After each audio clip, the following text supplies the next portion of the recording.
What up players, it's Warboss Tae up in this mode.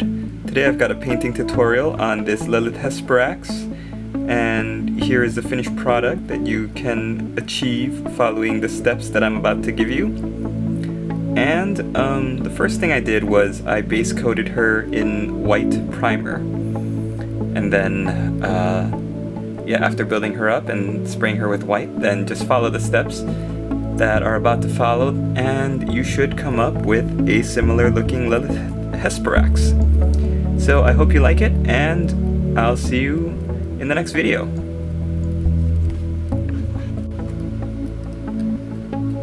Okay, so I've spray primered my Lelith in a white. I shouldn't say my Lelith, she's everybody's Lelith.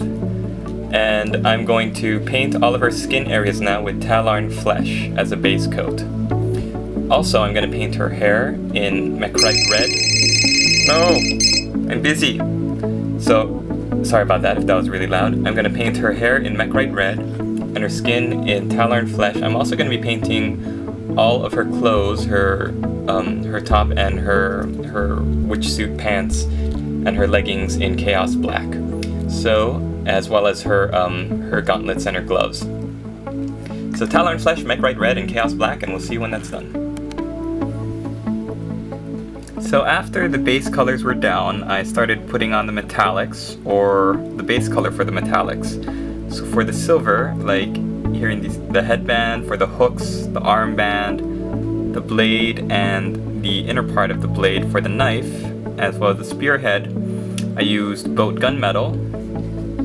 And for the gold, I'm prepping for the gold by putting Eandon Dark Sun on all of the, I guess they look like staples on her bodysuit, as well as here for the handle of the knife. And for the darker gold, like this, the tip of the Eldar spear staff, or these two bits on the spear that she's holding, I used Calthin Brown. But for, like, if you look at the staples holding together her witch suit, I used Eandon Dark Sun. I also painted her earrings, these base colors, because next we're going to paint over those with shining gold on all of the gold areas. So you should get slightly different looks depending on how bright your gold base color is. And I also painted Eandon Dark Sun on the flag. So I feel like the yellow and the red is really going to pop out from the rest of the model. I also painted in her eyes black to prep for painting in her pupils. So now what I'm going to do is I'm going to finish painting the gold, and then I'm going to wash the hair with Baal Red, which is a Citadel wash, and it's a red wash, so it'll bring some depth to the hair. And then I am going to paint all of the hard armor plates, like the ones that you see on her knee and on her thigh, with all the spikes coming off of it, as well as this shoulder plate and her gauntlet on her left hand. Anything that looks like a hard armor plate, I'm going to paint with Dark Angel's Green.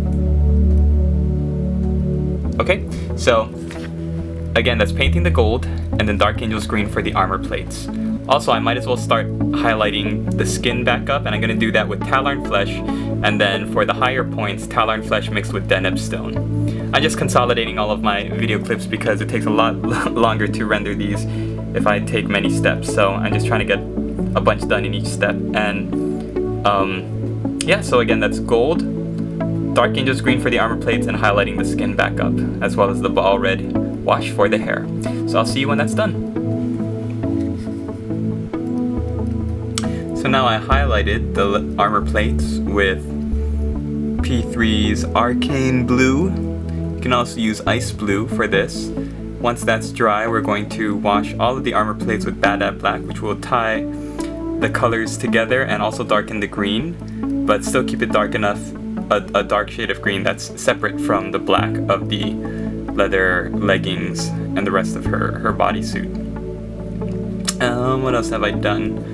The next thing I'm going to do is I'm going to take some Badab Black, and I am going to, not Badab Black, but Devlin Mud, and I am going to paint her eyebrow in, her left eyebrow, paint that arch in with a really light application of Devlin Mud, just to make it look really severe, like she's really looking down. And I'm gonna paint in the pupil in her eyes, the pupils in her eyes. I'm gonna try and get the same effect that I did with my last one, which is that she's gonna be looking down here. So I'm gonna try to paint the bottom half of her eyes.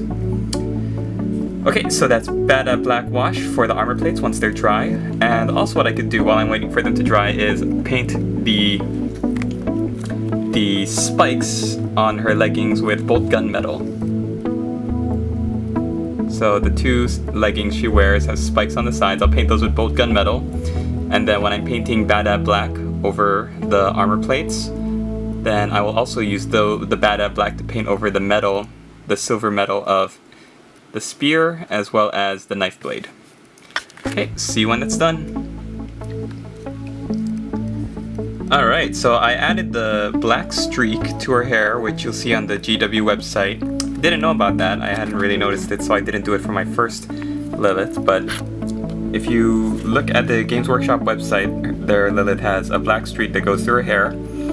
I also, what did I do? After I shaded the armor plates, I highlighted the edges back up with arcane blue with a touch of Space Wolf's gray just for the edges to give it that almost Tron-like edge highlighting. I also added the gold details on the gauntlets, and I added blood red to the hair to make it pop a little bit more. So there's her face, and she's looking down. And I did a little Warlock purple mixed in with Talarn flesh for her lipstick. And yeah, just take the Ogren flesh, thin it down, and then use it to shade her torso, her midsection, her abs, and also let's see the small of her back and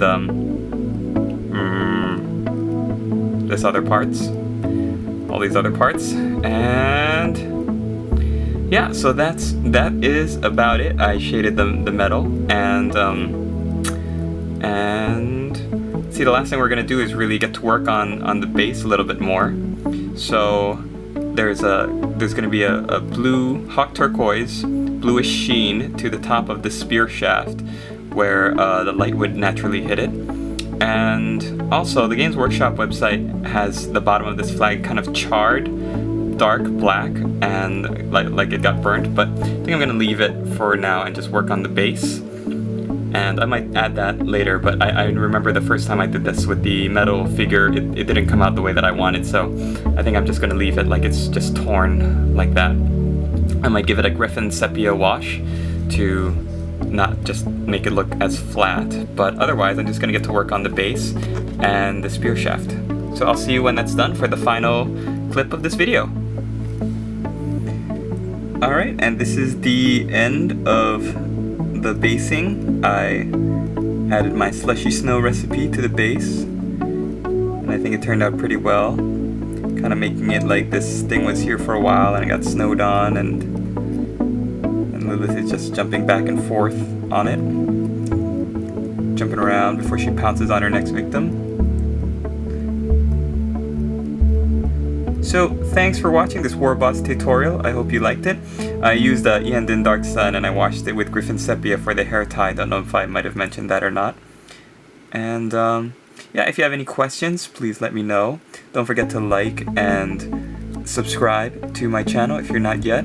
And for any of you who have a Lelith and have painted it up, or are going to paint it up, let me know how it went for you, or how you're doing.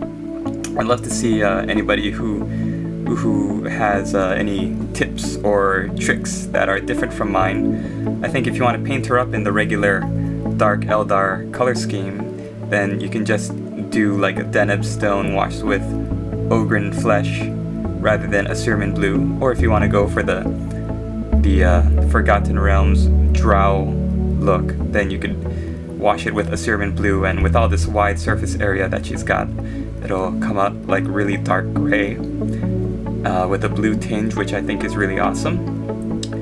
So yeah, I hope you liked this video. I hope you found it useful and inspiring, and I'll see you in the next Warboss Taetorial.